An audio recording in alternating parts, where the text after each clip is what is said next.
punong-puno ng aligi. Yan. Ang taba. Aligi yan mga lods. Sutanghon tayo. Pakululan tayo ng tubig. Pero ginisa ko na yung bawang sibuyas mga lods. Lagyan natin ng Knorr shrimp para lalong sumarap. Maging seafoods talaga yan mga lods.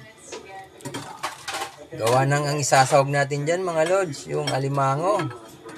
Natirang alimango, nilaga ko kahapon mga lods. Nilagay ko na yung carrots dyan mga lods, para medyo lumambot na yan. Advance na yan mga lods. Lalagyan din natin ng repolyo yan maya maya. Yan ang isasawag natin mga lods. Alimango. Para sa sutanghon mga lods.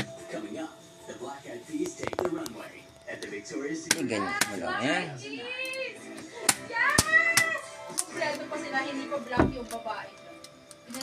Ang taba niyan mga lods, oh. Punong-puno ng aligi.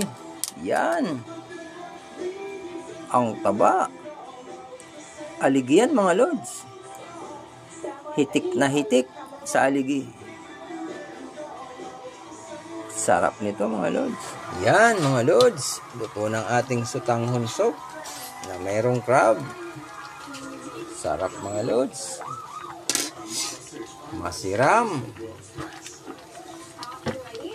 Yan na yung crab yan mga lods. Ayan o. Ay, higop tayo ng sabaw mga lods. Sa crab.